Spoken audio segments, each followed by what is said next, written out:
रुको, ये सवाल एग्जाम में जरूर आने वाले हैं। 90% बच्चे एक्सरसाइज 1.2 का यह सवाल में फंस ही जाता है और ये सवाल गलती कर बैठता है। तो चलिए आपको आज एक आसान ट्रिक के साथ सिखाने वाले हैं देव सर, जिससे आप लोग आसानी से सीख पाएंगे। तो चलिए शुरू करते हैं एक्सरसाइज 1.2। 1.2 में क्या है, सबसे पहला चीज जो हमें सीखना है अभाज्य गुणनखंड सीखना है। क्या सीखना है? अभाज्य गुणनखंड। मेन चीज है कि इससे एक सवाल तो फिक्स रहेगा और इससे हम एलसीएम और एचसीएफ भी सीख पाएंगे। तो चलिए इसका हम अभाज्य गुणनखंड सीखते हैं। किसी भी चीज का अभाज्य गुणनखंड करें, जैसे कह रहा है 8 का अभाज्य गुणनखंड निकालें, तो क्या करना है, 2 से भाग लगा देंगे 4 हो जाएगा, फिर 2 से लगा देंगे 2 हो जाएगा। यानी 2 कितने बार आया? तो 1 2 3 बार, तो 2 का पावर 3, यही इसका क्या हो गया? अभाज्य गुणनखंड। इसी तरह से मान लीजिए 1440 का अभाज्य गुणनखंड यदि निकालने देते हैं, तो 1440 का अभाज्य गुणनखंड क्या हो जाएगा? 2 से लगाएंगे 7 2 0, फिर 2 से लगाएंगे कितना हो जाएगा? 360, फिर 2 से लगाएंगे 180, फिर 2 से लगा देंगे 90, फिर 2 से लगा देंगे कितना हो जाएगा? 45, 3 से लगाएंगे 15, फिर 3 से लगाएंगे 5। अब इसमें देखिए तो 1 2 3 4 5, 2 क्या बार है? 5 बार, तो 2 का पावर 5 कर देंगे, गुना देंगे। 3 कितना बार है? 2 बार है, तो 3 2 बार है, तो गुना 5 क्या बार है? 1 बार है। यही इसका क्या हो गया? अभाज्य गुणनखंड, और यही इसका आंसर हो गया। तो कहेगा 1440 का अभाज्य गुणनखंड है, और ऑप्शन इस तरह से ऑप्शन दिया जाएगा। तो आप लोग आसानी से मार दीजिएगा। हमें उम्मीद है कि आप लोग बिल्कुल सीख गए होंगे।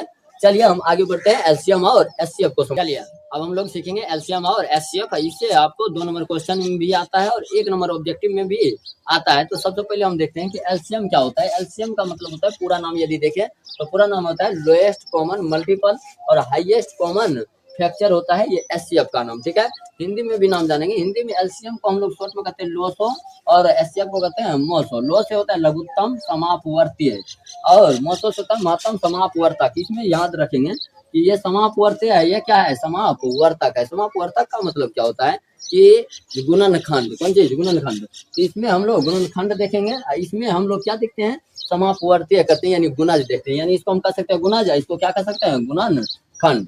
गुणनखंड होता क्या है? दी गई संख्या में जिस संख्या से भाग लग जाए। तो अब देखेंगे हम इसका परिभाषा की। एलसीएम क्या होता है? एलसीएम होता है कि वह छोटी से छोटी संख्या जिसमें दी गई सभी संख्या से क्या लगे? भाग लगे। जैसे हम देखेंगे, इसको समझना है कि क्या कर रहा है कि जैसे मान लीजिए हमें एक आ रहा है 8 और 4 का क्या निकालना है? एलसीएम। तो 8 और 4 का एलसीएम निकालेंगे तो 2 से लग जाएगा 4 हो जाएगा, 2 हो जाएगा, फिर 2 से लग जाएगा 2 1 हो जाएगा। अगर एलसीएम हम निकालें तो कितना आ जाएगा? 2 दूना 4 दूना 8। अब क्या हो रहा है कि जो दिया गया संख्या क्या था? 8 था और 4 था। 8 से भी 8 में भाग लगेगा और 4 से 4 में भाग लगेगा, इसको हम लोग कहेंगे एलसीएम। ये सबसे छोटा संख्या है। अब 8 से छोटा कोई भी संख्या ऐसा नहीं है जिसमें 8 से भी भाग लगे और 4 से भी। देख लीजिए ना, 8 से छोटा अक्षर कौन सी खोजना है? 8 से छोटा जिसमें 8 से भाग लगे और 4 से। कुछ भी लीजिए नहीं आएगा। आगे जितना आ जाए बड़ा बहुत ज्यादा आ जाएगा। जैसे 16 ले लेंगे, 8 से भी भाग लगेगा 4 से भी, बड़ा आएगा लेकिन छोटा नहीं आएगा। तो सबसे छोटी संख्या 8 है, जिससे दोनों संख्या से क्या लग रहा है? भाग लग रहा है। इसलिए यह छोटी संख्या क्या कहलाएगा? एलसीएम। तो परिभाषा क्या बनेगा कि वह छोटी से छोटी संख्या जिसमें दी गई संख्या से क्या लग जाए? भाग लग जाए, वो क्या कहलाता है? इसका एलसीएम कहलाता है। सेम इसका उल्टा कि वह बड़ी से बड़ी संख्या जिससे क्या करे? जिससे दी गई सभी संख्या में क्या लग जाए? भाग लग जाए। जैसे 8 और 4 है, 8 और 6 हम ले लेते हैं, इसका एचसीएफ निकालते हैं। तो 6 से भाग देंगे, 8 से 6 से भाग देंगे तो एक बार में लग जाएगा 6, 2 बचेगा, 6 उतरेगा, 2 तिया 6, और इस तरह से कट जाएगा। एचसीएफ कितना आ गया? 2 आ गया। अब देखिए इसमें क्या होगा? 2 क्या है? सबसे बड़ी संख्या। कौन सा बड़ी संख्या है कि 2 से ही 6 में भी भाग लगेगा और 8 में भी भाग लगेगा। यानी कि दी गई संख्या में भाग लगेगा। यहाँ क्या कर रहा है? दी गई संख्या में भाग लगे, दी गई सभी संख्या। तो 6 दिलता 8 दिलता, 2 से लग गया 6 में भी 8 में भी। अब 2 से बड़ा कोई ऐसा संख्या पूछे जिससे 6 में भी भाग लगे और 8 में भी लगे। 2 के बाद लीजिए 3 से, 3 लेंगे तो 6 में तो लगेगा लेकिन 8 में नहीं। 4 लेंगे 8 में लगेगा लेकिन 6 में नहीं लगेगा। यानी दुनिया में कोई ऐसा संख्या नहीं है जो 2 से बड़ा हो, 6 में और 8 में दोनों में भाग लगे, ऐसा कोई संख्या नहीं है। यानी सबसे बड़ी संख्या कौन सा है? तो 2 है। छोटी मिल जाएगा इसमें लेकिन बड़ी संख्या नहीं मिलेगा। तो मतलब क्या कहने का है कि बड़ी संख्या रहेगा तो दी गई संख्या में भाग लगेगा तो एचसीएफ कहलाएगा, और छोटी संख्या रहेगा तो दी गई संख्या में भाग देंगे, दी गई संख्या में भाग देंगे, तो दी गई संख्या से भाग दे देंगे, क्या लग जाएगा इसमें? भाग। तो एलसीएम कहलाएगा। तो इस तरह से हमारा एलसीएम और एचसीएफ का परिभाषा सहित हो गया खत्म। अब हम लोग देखेंगे कि सवाल में क्या इसी तरह से बनेगा? तो ऐसा नहीं है। सवाल जब भी पूछा जाता है आपको भाषा में पूछा जाता है, तो भाषा का सवाल कैसे बनेगा उसको हम समझते हैं। चलिए समझिए। कि जब भी भाषा में हमें लगाया जाए एलसीएम के लिए कि छोटी से छोटी लगा हो, छोटी से छोटी संख्या जब ये सवाल में लगा होगा तो उसे हम लोग क्या करेंगे, एलसीएम निकालेंगे। ठीक है। दूसरा बात, छोटी को ही हम लोग कहते हैं न्यूनतम। न्यूनतम में क्या होता है, छोटा, लघु या लघु। ठीक है। लघु में क्या होता है, छोटा। तो लघु या न्यूनतम लगा रहे या छोटा से छोटा लिख दे तो हम लोग एलसीएम निकालेंगे। तीसरा बात मेन है कि घड़ी का कोई भी सवाल दे, घड़ी का सवाल मतलब मिनट हो, घंटा हो, सेकंड में दिया हो, निकालना हो तो एलसीएम निकालेंगे। या चक्कर लगाने की बात रहे यानी गोल गोल चक्कर की बात रहेगा तो अभी हम क्या निकालेंगे, एलसीएम निकालेंगे। तो ये हमारा ट्रिक के तौर पर हो गया कि सवाल कितना भी बड़ा है हम 3 चीज लगाएंगे, या तो सवाल में छोटी से छोटी लगा हो, या न्यूनतम या लघु लगा हो, या घड़ी का कोई भी सवाल हो, मिनट, सेकंड, घंटा पूछा गया हो, या कह रहा है चक्कर लगाने की बात है तो हम लोग क्या निकालेंगे, एलसीएम निकालेंगे। अभी हम सवाल को सबका यूज करेंगे, आप लोग सिर्फ इसको ध्यान रखिएगा। आगे कहता है कि एचसीएफ के लिए क्या है कि जब भी लाइन में लगाने की बात हो, कौन चीज में लगाने की, लाइन में लगाने की, सब ट्रिक के तौर पर हम याद रखेंगे। ठीक है। लाइन में लगाने की बात होगा, जैसे कह रहे हैं कि कितने लाइन लगेगा, कहेंगे ना 20 कहेगा 200 विद्यार्थी है, उसको एक लाइन में अगर 10 विद्यार्थी खड़ा हो रहा है तो कितने लाइन बनेगा, तो कितने लाइन बनेगा तो हम क्या निकाल देंगे, उसका एचसीएफ निकाल देंगे। ठीक है। तो हम लोग एचसीएफ निकाल दें, तो इसका एचसीएफ यदि निकालें तो लाइन में लगने की बात रहेगा, क्या निकालना है, एलसीएफ। बड़ी से बड़ी संख्या लगा रहेगा तब भी क्या निकालेंगे, एचसीएफ। छोटी से छोटी रहेगा एलसीएम, बड़ी से बड़ी रहेगा एचसीएफ। इसी तरह से हमें देखेंगे अधिकतम लगा रहे, सवाल में क्या लगा रहे, अधिकतम, अधिकतम। ये 3 चीज याद रखेंगे, अधिकतम लगा रहे या बड़ी से बड़ी, या किसी में लाइन लगने की बात रहे तो एचसीएफ। छोटी से छोटी या न्यूनतम या लघु लगा रहे तो हम लोग एलसीएम निकालेंगे, या घड़ी से कोई सवाल रहेगा तब भी हम क्या निकालेंगे, एलसीएम निकालेंगे। उम्मीद है आप लोग बिल्कुल समझते होंगे। तो अब हम लोग इसका फॉर्मूला देखेंगे कि आखिर ये एलसीएम और एचसीएफ होता क्या है और इसके बनाने के रूल कौन कौन सा होता है, यानी किस किस तरह से इसे हम बना सकते हैं।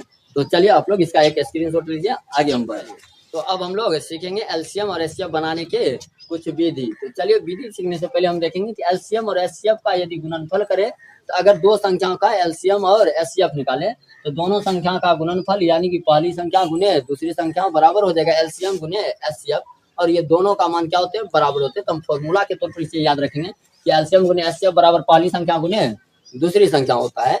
अब हम बनाने की विधि देखेंगे एलसीएम और एचसीएफ, तब इसको हम समझाएंगे कि ये काम कैसे करेगा। तो पहले तो देखेंगे एलसीएम हो गया और एक तरफ क्या लिख लेंगे, एचसीएफ।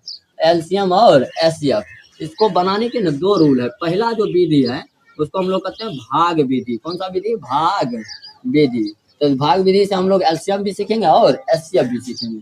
तो चलिए, जैसे हमारे पास है, एक दे दिया 84 दे दिया, एक कितना दे दिया 60 दे दिया। ठीक है, 60 और 84, 60 और 84 दिया है, इसका हमें क्या निकालना है, एलसीएम और एचसीएफ। कौन विधि से, भाग विधि से। तो हम लोग निकालते हैं एलसीएम। कैसे निकालेंगे एलसीएम, भाग विधि से। तो 84 है और कितना है 60 है, इसको ऐसे जो घेर देते हैं, बचपन से हम लोग ऐसा ही बनाते आते हैं, तो इसको हम लोग भाग विधि कहते हैं, यानी भाग विधि से हम बचपन से सीखे हैं। तो चलिए 2 से लग जाएगा, कितना हो जाएगा 42, फिर 30 हो जाएगा, इसमें भी 2 से लग जाएगा 21 होगा, यहाँ कितना हो जाएगा 15, 3 से लग जाएगा 3 7 21, 3 5 15। अब थोड़ा सा हम इसको गुना करेंगे, तो गुना करेंगे क्या हो जाएगा, 2 गुने 2 गुने 3 गुने 7 गुने 5। चलिए गुना करते 2 दूना 4, 4 तिया 12, 5 60, 60 7 कितने हो जाएगा 420 हो गया। इसका एलसीएम कितना आ गया 420। इसी तरह से हम इसका एचसीएफ भी निकालते हैं। एचसीएफ निकालेंगे तो इसका एलसीएम कितना आ गया 84 और 60 का 420। एचसीएफ निकालेंगे तो कैसे निकालते हैं, भाग विधि से, सीखिएगा ध्यान से। 84 है, यानी 60 और 84 का क्या निकालना है, एचसीएफ। तो छोटा संख्या से बड़ा में हम भाग देते हैं, एक बार हम लग जाएगा 60 आ गया। अब हम घटाएंगे, 4 हो जाएगा 2 हो जाएगा। अब क्या करते हैं, इसको घेर देते हैं, कुछ उतरने वाला नहीं रहे तो घेर देते हैं। अब ध्यान दीजिए, जब भी घेरेंगे ना तो इस जगह पर यानी भाजक के जगह पर जो भाज्य के जगह पर जो आएगा ये 60 यहाँ आ जाएगा। तो 60 आ गया, 2 बार हम लगेगा 24 गुना 48 यानी 12 बच जाएगा। अब क्या, जब तक कटता नहीं हम छोड़ेंगे नहीं। हम यूक्लिड विभाजन में पढ़ा चुके हैं, आप लोग यदि वीडियो नहीं देखे हैं तो इससे पहले जाकर के आप 1.1 का वीडियो देख लीजिएगा। पूरी तरह से हम यूक्लिड विभाजन से सिखा चुके हैं। यहाँ क्या होता है जाएगा 24 और 12 दुना कितना हो जाएगा 24। कब तक करते जाएंगे, जब तक कट न जाए। कट गया तो जहां कटा इसी के ऊपर वाला क्या होता है, हमारा एचसीएफ होता है। क्या होता है, एचसीएफ कितना आ गया 12। तो इस तरह से हम निकाल लिया एचसीएफ, इसका कितना आ गया 12। ये हमारा भाग विधि था। आप लोग भाग विधि से लगभग समझ चुके होंगे। तो बिल्कुल चलिए आगे हम बढ़ते हैं भाग विधि से हम क्या चलेंगे, दूसरे विधि देखेंगे। तो दूसरा विधि इसका है अभाज्य गुणन खंड विधि। तो इसको न ज्यादातर पर आप लोग प्रैक्टिस कर लीजिएगा ताकि आप भूले नहीं। चलिए अब हम दूसरा विधि इसका सीखते हैं। दूसरा विधि कौन सा है, दूसरा विधि है अभाज्य गुणनखंड विधि। कौन सा विधि, अभाज्य गुणनखंड। अभाज्य गुणनखंड, अभी अभाज्य गुणनखंड निकालना भी आप लोगों को सिखाए थे कि अभाज्य गुणनखंड क्या होता है। कि हम क्या करेंगे, 84 है और कितना है 60 है, कि दोनों का अभाज्य गुणनखंड कर लेंगे। अभी अभाज्य गुणनखंड सिखाए थे, क्या करेंगे, 2 से लगाएंगे कितना हो जाएगा 42, फिर 2 से लगाएंगे 21, फिर 3 से लगा देंगे 7। इसी तरह से इसका भी लगाएंगे 2 से 30, फिर 2 से 15, फिर 3 से 5। इस तरह से कर लिए। अब यहाँ पर सीखना है कि करेंगे क्या, 84 है 84 बराबर लिख देंगे, इधर 60 है तो 60 बराबर लिख दिए, लिख दिया। इसमें कुछ नहीं है, सब उससे भी आसान ये है। करना क्या है, तो इसमें लिखेंगे 2 गुना 2 गुना 3 गुना 7। इसका भी अभाज्य गुणनखंड 60 का लिखिए तो कितना कितना है, 2 गुना 2 गुना 3 गुना 5 हो गया।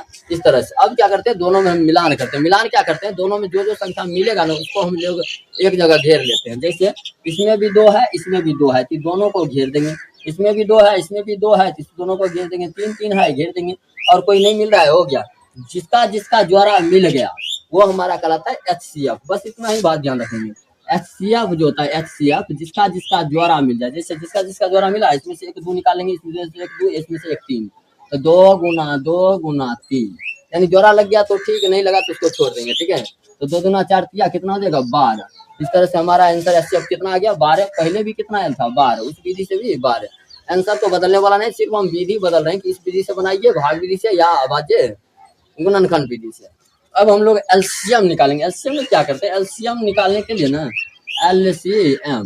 एलसीएम निकालने के लिए पहले जिसका ज्वारा लग गया पहले उसको लिख लेते हैं। तो ज्वारा लग गया 2 गुने 2 गुने 2 3 हो गया, ज्वारा लग गया। अब जिसका ज्वारा नहीं लगा है उसको भी हम गुना करेंगे। जैसे पहला लाइन में देखिए तो क्या बचल है, एगो 7, तो गुना 7।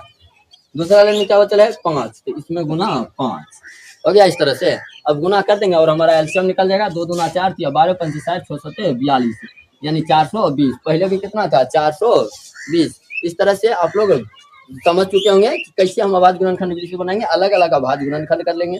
अलग अलग अभाज्य गुणनखंड करने के बाद क्या करते हैं, तो उसमें ज्वारा लगाते हैं। जो ज्वारा लग चुका है उसको क्या कहेंगे HCF। बस इतना यहाँ पर माइंड आपको लगाना है कि जिसका ज्वारा लग गया वो हमारा HCF है, जिसका ज्वारा नहीं लगा उसको भी गुना कर दिए तो हमारा LCM होगा। बस ध्यान में इस बात को रखना है। अब देखेंगे हमें दिया कितने संख्या गया था, एक 84 दिया गया था, एक 60। तो 84 को हम कहेंगे पहली संख्या, इसको कहेंगे दूसरी संख्या। उल्टा भी कर सकते थे, अगर इसको पहली संख्या कहेंगे तो इसको दूसरी संख्या। इसका एलसीएम भी निकाल लिए, HCF भी निकालिए। बस अब यही बात है कि जब 2 संख्या दिया हो तो उसका एलसीएम और HCF का गुणनफल इस 2 संख्याओं के गुणनफल के बराबर होता है। जैसे अभी देखेंगे तो एलसीएम गुने HCF बराबर पहली संख्या गुने दूसरे संख्या। अभी हम बैठा के दिखाएंगे और जांच करने के लिए आपको कहेगा सत्यता की जांच करें, तो यही फॉर्मूला आपको बैठाना है, सही एलसीएम और HCF निकाल कर। तो चलिए हम अभी इसका जांच कर रहे हैं। तो जांच जब भी सत्यता का करेंगे ना, तो हम पहले फॉर्मूला लिखेंगे एलसीएम गुने HCF और बराबर में पहली संख्या गुने दूसरी संख्या, गुने कौन सी दूसरी संख्या। ऐसे करके फॉर्मूला आप लिख दिए। बार बार लिखते रहेंगे ना तो ये हमें प्रैक्टिस बहुत ज्यादा हो जाएगा और भूलेंगे नहीं। इसलिए बार बार लिखिए, बोल बोल के लिखिए, ताकि हमें फॉर्मूला एकदम ध्यान रहे। अभी नहीं, एग्जाम तक ध्यान रखना है, एग्जाम के बाद भी ध्यान रखना है। तो एलसीएम कितना आया, तो एलसीएम आ गया 420 और गुना HCF कितना आया है तो 12। इसी तरह से पहली संख्या देखिए तो 84 है, 84 और गुना 60।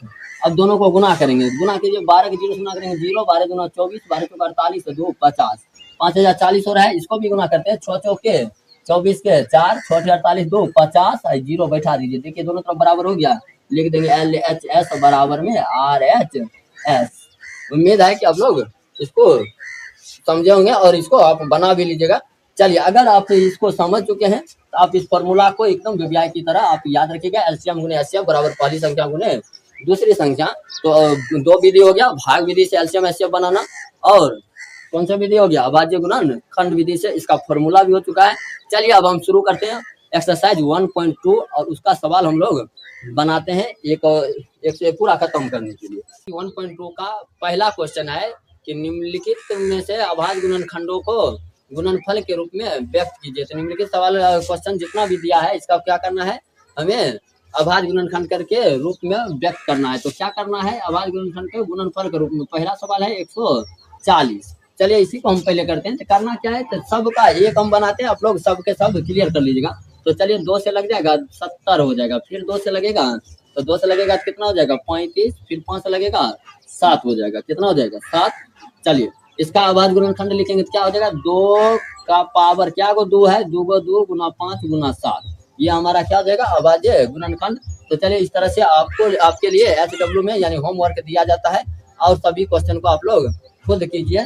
चलिए हम बनाते हैं दूसरा क्वेश्चन पर चलते हैं। ये हम लोग 3 नंबर क्वेश्चन कहता है पूर्णांकों के निम्नलिखित युग्मों का एलसीएम और एचसीएफ दोनों निकालना है और साथ साथ कहता है कि जांच कीजिए कि दो संख्याओं का गुणनफल एलसीएम गुने एचसीएफ के बराबर होता है। तो हमें जांच भी करना है, अभी हम सिखाए भी थे। तो चलिए हम लोग इस सवाल को करते हैं। तो इस सवाल में हम सबसे पहले पहला जो क्वेश्चन दिया हुआ है वह है 26 91, यानी 26 और 91 एक क्वेश्चन बनाते हैं। अब सभी क्वेश्चन को कर लीजिएगा आसानी से। तो चलिए बनाना हम सीखते हैं। क्या करना है, इसका एलसीएम निकालेंगे तो ऐसे करके लगाएंगे, कितना से लग जाएगा 13 से, 13 दूना 26, 13 सत्ते 91। तो चलिए इसको बनाएंगे तो 13 गुना 2 गुना 7 हो जाएगा। चलिए इसको हम लोग बनाते हैं, 7 दूना 14 हो जाएगा, 14 को 13 से गुना करेंगे तो कितना हो जाएगा, 14 को 13 से गुना करेंगे 182 हो जाएगा। 182 ये हमारा क्या आ गया, एलसीएम आ गया। क्या आ गया, एलसीएम। इसी तरह से हमें इसका एचसीएफ भी निकालेंगे तो 26 से भाग देंगे 91 में, कितना बार में लग जाएगा 26 या 78 लग जाएगा, बच जाएगा 13। अब ऐसे घेर देंगे, यहाँ से 26 उतरेगा, 13 दूना 26, इस तरह से ये कट जाएगा और हमारा एचसीएफ कितना आ गया, एचसीएफ जहाँ कटता है उसके ऊपर वाला एचसीएफ होता है, यानी 13 हो गया। यानी हमारा एलसीएम भी निकल गया, एचसीएफ भी निकल गया। अब सिर्फ हमें सत्यता की क्या करना है, जांच करना है। चलिए हम जांच करते हैं। तो लिखेंगे जांच क्या करता है, दो संख्याओं का गुणनफल, यानी दो संख्याओं का गुणनफल। तो 26 गुने 91 अब बराबर होता है एलसीएम गुने एचसीएफ। कह रहा है अपने आप सवाल में ही दिया गया है, तो हमें फॉर्मूला नहीं भी याद रहे तो यहाँ से हम लोग लिख सकते हैं। तो चलिए दो संख्याओं का गुणनफल हम लिख लिए, एलसीएम कितना है 182 गुने 13। अब ये दोनों को गुना करेंगे आ जाएगा 2366 और इसका भी आ जाएगा 2366, दोनों तरफ अपने आप बराबर हो जाएगा अगर सही रहेगा तब। तो लिख देंगे LHS बराबर हो गया RHS, यही हमें सत्यता की क्या हो गया, जांच हो गया। और इस तरह से हम आप जो भी क्वेश्चन इसका बचा है आगे बनाइए, सभी के सभी हम लोग 3 निम्नलिखित पूर्णांकों का एलसीएम और एचसीएफ अभाज्य गुणनखंड विधि द्वारा ज्ञात कीजिए। तो चलिए हम लोग अभाज्य गुणनखंड विधि के द्वारा एलसीएम और एचसीएफ निकालते हैं। तो हम पहला क्वेश्चन, इसमें भी कई क्वेश्चन दिया गया है, सभी क्वेश्चन आप लोग खुद कीजिएगा। आप लोग मेन काम क्या रहेगा, आपको सीखना रहेगा, ना कि हम सिर्फ बनाए आप देखिए उतारिए, उतारने का काम नहीं है, आप लोग सीखने पर ध्यान दीजिए। चलिए पहला क्वेश्चन हम करते हैं। 12 है, 15 है और कितना है 21 है। इस क्वेश्चन को हम बनाते हैं तथा अभाज्य गुणनखंड विधि। अभाज्य गुणनखंड विधि में क्या करते हैं, सबका अभाज्य गुणनखंड हम अलग अलग करते हैं, ठीक है। अलग अलग करेंगे क्या हो जाएगा, 2 से लग जाएगा 6, फिर 2 से लगेगा 3, इसमें 3 से 5, 3 से 7 हो जाएगा। इस तरह से लग गया, सबका अभाज्य गुणनखंड कर लिया। अब क्या करना है कि 12, 15 और 21 का निकालना था। तो 12 का हम अभाज्य गुणनखंड लिखेंगे तो क्या हो जाएगा 2 गुना 2 गुना 3। इसी तरह 15 का लिखेंगे 3 गुना 5 और इसी तरह 21 का लिखेंगे क्या आ जाएगा 3 गुना 7 आ जाएगा। अब इसका हम क्या करेंगे, ज्वारा लगाएंगे, जो जिसका ज्वारा लगेगा उसको हम लोग ज्वारा लगा लेंगे। याद है हम बताए थे कि जब ज्वारा लगता है ना तो इसको हम लोग एचसीएफ कहते हैं, यानी एचसीएफ यदि लिखे हम तो आ जाएगा 3 और एलसीएम यदि लिखे एलसीएम तो एलसीएम में क्या होता है, जिसका ज्वारा लग गया वो भी है, जिसका ज्वारा नहीं लगा उसको भी हम गुणांक को लिख लेते हैं। जैसे ज्वारा लग गया 3 का 3 लिख लेंगे। अब देखिए पहला लाइन में कौन कौन चीज बचा है, 2 और 2, यानी एक ज्वारा में 2 है तो 2 गुने 2 लिख लेंगे। इसमें क्या बचा है 5 बचा हुआ है और लास्ट वाला में कितना बचा है 7 बचा है। और इस तरह से हम लोग हो गया एलसीएम निकाल लेंगे, इसको गुना कर लेंगे, 3 गुना 6 गुना 12 5 60 6 7 42 यानी 420 हमारा क्या आ गया एलसीएम। तो एलसीएम भी निकाल लिया और एचसीएफ भी निकाल लिया अभाज्य गुणनखंड विधि से। ऐसा ही आप लोग कर लीजिएगा कि जिसका जोड़ा लग गया एलसीएम, जिसका जोड़ा नहीं लगेगा एचसीएफ हो जाएगा। जिसका जोड़ा लग गया वो एचसीएफ, जिसका जोड़ा नहीं लगेगा उसको भी गुना कर देंगे तब एलसीएम हो जाएगा। तो चलिए हम उम्मीद है कि आप लोग सभी क्वेश्चन बना लीजिएगा।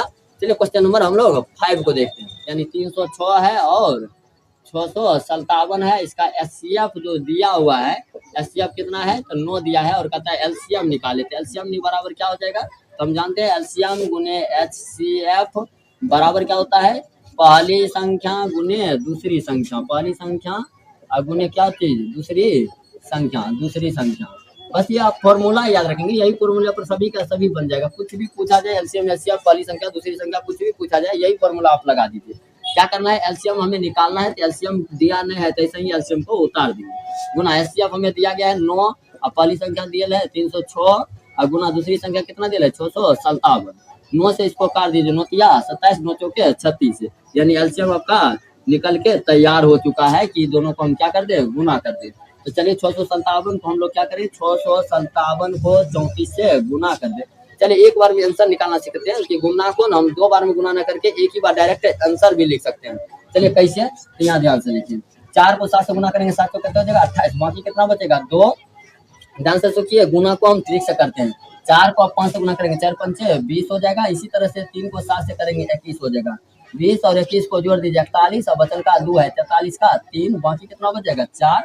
4 बचेगा, ध्यान में रखना है कि बचा हुआ 4 है। अब 4 को 6 से गुना करेंगे 24, तो 3 को 5 से 15 39, 24 और 15 ये दोनों को जोड़ दीजिए 39 और 4 43 के 3 हो जाएगा, बाकी कितना बच जाएगा 4 बच जाएगा। अब 6 चौके 24 और 4 28 हो जाएगा, यानी 28,338, यही हमारा एलसीएम हो गया। किसी पूर्णांक n के लिए 6 का पावर n 0 पर समाप्त हो सकता है। चलिए इसका हम जांच करते हैं। तो हम लोग क्या करेंगे कि किसी पूर्णांक n के लिए, किसी पूर्णांक n के लिए, पूर्णांक n के लिए क्या करेंगे, 6 का पावर 1 रखेंगे, 6 पावर 2 रखेंगे, 6 पावर 3, कुछ भी आप रख लीजिए, सब में देखेंगे 6 पावर 1 रखेंगे 6 ही आंसर आ जाएगा। 6 पावर 2 रखेंगे 6 के 36 हो जाएगा। 6 पावर 3 रखेंगे कितना हो जाएगा 216, यानी एक स्थान पर हमेशा कितना आ रहा है, तो 4 आ रहा है, यानी 0 पर समाप्त नहीं हो रहा है। तो हम क्या लिख देंगे कि क्योंकि 6 का गुणनखंड जो होता है, गुणनखंड में 2 है, लेकिन 5 नहीं है, है। और 2 और 5 दोनों रहेगा तभी 0 पर कोई भी संख्या समाप्त होता है। तो 2 है लेकिन 5 नहीं है, इसलिए 6 पावर n कभी भी 0 पर समाप्त नहीं होगा, नहीं हो सकता है। तो ये कह रहा था हो सकता है कि नहीं, जांच करने, तो हम जांच कर दिए कि कभी भी 0 पर समाप्त नहीं हो सकता है। तो इसका मतलब है कि समाप्त होने के लिए कुछ शर्त है। क्या है कि 2 गुना 5, यानी जिसका आवाज गुणनखंड में 2 भी हो और 5 भी हो, वही समाप्त हो सकता है 0 पर, वरना नहीं होगा। तो चलिए इस तरह से हमारा ये क्वेश्चन 5 नंबर भी खत्म हो गया। चलिए क्वेश्चन नंबर हम 6 को देखते हैं। तो देखेंगे क्वेश्चन नंबर 6 हमारा कहता है कि ये दोनों संख्या को व्याख्या कीजिए कि ये दोनों संख्या भाज्य संख्या क्यों है। तो चलिए भाज्य संख्या को पहले हम लोग समझ लेते हैं। भाज्य संख्या होता कब है कि भाज्य संख्या जो होता है ना, एक और स्वयं के अलावा किसी अन्य संख्या से यदि भाग लग गया तो क्या कहलाता है, भाज्य संख्या। हम करेंगे क्या, एक से तो लगिए जाएगा, स्वयं से भी भाग लगिए जाएगा। एक ऐसा कोई संख्या खोज लेते हैं जिससे इसमें क्या लग जाए, भाग लग जाए। भाग लगाने को ही हम लोग कॉमन भी कहते हैं, यानी कॉमन लेना यानी भाग लगाना। जैसे 8 है 6 है, इसमें भाग लगेगा कितना से, 2 से, कि 2 क्या कहलाएगा, कॉमन। क्या कहलाएगा, कॉमन। यानी हम भी यहाँ कॉमन खोज लेंगे, आसानी से बन जाएगा। वैसे इसका गुना करके जोड़ करके भी हम बना सकते हैं, लेकिन वो लॉन्ग मेथड हो जाएगा। लॉन्ग मेथड में हमें जाना नहीं है, हम यहाँ तक जहाँ तक हो सके हम शॉर्ट करने की कोशिश करेंगे। शॉर्ट में क्या करेंगे हम लोग, इसमें से जैसे देखेंगे एक पार्ट ये हो गया, एक पार्ट ये हो गया, 2 पार्ट इसमें भी बटा हुआ है, इसमें भी देखेंगे एक पार्ट इधर हो गया, एक पार्ट इधर हो गया। यानी पार्ट बढ़ता कब है, प्लस या माइनस के द्वारा। यानी प्लस और माइनस के द्वारा पार्ट क्या होता है, अलग हो जाता है। गुना भाग में अलग नहीं होता है। जैसे सब गुना में है तो एक पार्ट, यहाँ जोड़ आया दूसरा पार्ट आ गया, ठीक है। इसी तरह से यहाँ तक गुना में है तो 1 पार्ट, इसका प्लस आया तो दूसरा पार्ट बना दिया। अब दोनों में हम कॉमन लेते हैं। देखिए इसमें भी 13 है, इसमें भी 13 से भाग लग रहा है, तो 13 को हम कॉमन ले लेंगे, क्या बचेगा 7 गुने 11 और गुना 13 कॉमन ही ले लिए तो वही गया, प्लस देंगे 13 में 13 से भाग देंगे, कितना हो जाएगा 1। इसी तरह से और दे देते हैं। बताइए इसमें क्या कॉमन आएगा। अगर आप कॉमन खोज लिए समझ लेंगे कि ये आपसे अब आगे बना भी लीजिएगा। क्या कॉमन आएगा, तो देखिए इसमें भी 5 है, इसमें भी क्या है 5, तो 5 हम कॉमन ले लेंगे तो बचेगा क्या, 7 गुने 6 गुने 4 गुने 3 गुना 2 गुना 1, यानी 5 तो हट जाएगा प्लस का। 5 में 5 से भाग देंगे कितना होगा, 1 होगा। इसके बदला में भी 1 दे सकते हैं, 1 नहीं भी देंगे तो कोई दिक्कत इधर नहीं है। तो चलिए हो गया इस तरह से हमारा। तो इसमें क्या हो गया, 13 से भाग लग गया, इसमें क्या लग गया 5 से भाग लग गया। हम क्या बोले थे, एक और स्वयं के अलावा किसी संख्या से भाग लग गया तो संख्या क्या होगा, भाज्य संख्या होगा। तो हम लिखेंगे कि यह दोनों संख्या क्रमशः 13 और यानी पहला में 13 से भाग लग रहा है, दूसरा में कितना से लग रहा है 5 से, तो 13 और 5 से विभाजित है, विभाजित है, इसलिए दोनों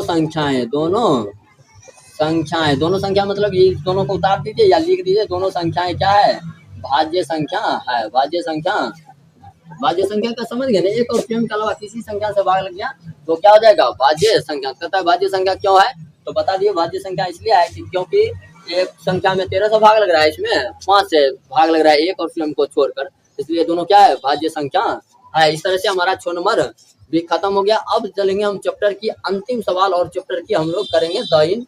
तो चलिए इसका एक स्क्रीनशॉट लीजिए, हम लोग शुरू करते हैं क्वेश्चन नंबर 7 कि कहता है कि किसी खेल के मैदान में 2 आदमी चक्कर लगा रहे हैं, तो आपको अभी ये बन जाना चाहिए क्वेश्चन, यदि आप शुरू में कॉन्सेप्ट पर ध्यान दिए तो क्या कहते हैं, चक्कर लगाने की बात रहेगा तो हम लोग एलसीएम निकालेंगे, यानी कि सवाल में क्या निकालना है, एलसीएम, यानी बिना सवाल को पूरा पढ़े हुए हम बता दिए कि क्या निकालना है, एलसीएम निकालना है, जब आपको ट्रिक याद रहे। कहता है कि इसमें 2 आदमी है, एक सोनिया है जिसको 18 मिनट लगता है, मिनट दे दिया मतलब घड़ी का सवाल हो गया, तो इससे भी हम पहचान सकते हैं कि इसमें क्या निकालना है, एलसीएम निकालना है, ठीक है। और रवि को कितना मिनट लगता है, 12 मिनट, यानी सोनिया को कितना मिनट लगेगा, सोनिया को लगता है 18 मिनट का समय लगता है इसको चक्कर लगाने में, और कहता है रवि को इसी मैदान का चक्कर लगाने में कितना लग रहा है, 12 मिनट। कहता है दोनों एक ही स्थान पर कब मिलेगा, अगर एक साथ दौड़ना प्रारंभ करता है तो कितने समय के बाद दोनों एक ही स्थान पर मिलेगा। तो हमें कुछ नहीं करना है, मिनट दे रहा है यानी घड़ी का सवाल दे रहा है, तो हम क्या निकालेंगे, एलसीएम, तो निकाल देंगे एलसीएम, 18 और 12 का क्या निकालेंगे, एलसीएम, तो 2 से लग जाएगा 9, यहाँ हो जाएगा 6, फिर 3 से लग जाएगा 3 9 और 3 गुना 6। अब हम गुना कर लेते हैं, 2 गुना 3 गुना 3 गुना 2, तो 2 तिया 6, 6 तिया 18, 18 गुना 36, यानी 36 मिनट बाद दोनों एक दूसरे से मिलेगा एक ही स्थान पर। तो हमारा आंसर कितना हो गया, 36 मिनट बाद। चलिए इसी के साथ हमारा पूरा चैप्टर खत्म हो रहा है, एक्सरसाइज 1.2 की समाप्ति हो गया। तो चलिए अब मिलते हैं अगले चैप्टर के लिए, अगले वीडियो में हम लोग, आप लोग यहाँ तक पूरी तरह से पहला चैप्टर और दूसरा चैप्टर का रिवाइज भी कर लीजिएगा और प्रैक्टिस करते रहिएगा, भूले नहीं। आसान सा चैप्टर है, आसान चैप्टर ज़्यादा भूलते हैं, इसलिए ज़्यादा समय इस पर देना है। आप लोग इसे ही पढ़ते रहिए, 90 दिन के अंदर हम पूरी तरह से मैथ को समाप्त कर देंगे, और फिर चलेगा हमारा मॉडल पेपर, क्रैश कोर्स दोनों चलेगा, यानी 2027 में, यानी 450 नंबर आपको रोकने वाला कोई नहीं है, और मैथ में 90+ आप कर सकते हैं। तो बस खाली आपको करना क्या है कि जो चीज़ हम पढ़ा रहे हैं ध्यान से पढ़िए और उसका प्रैक्टिस करते रहिए रेगुलर, ज़्यादा नहीं पढ़ना है, 1.5 से 2 घंटा सिर्फ रोज मैथ आप पढ़ते रहिए, आपका सभी का सभी मार्क्स हो जाएगा, जितना हम आप चाहते हैं उतना होगा। बस सालों भर कंटिन्यू आपको क्लास अटेंड करते रहना होगा। चलिए मिलते हैं अगले वीडियो 1.3 में।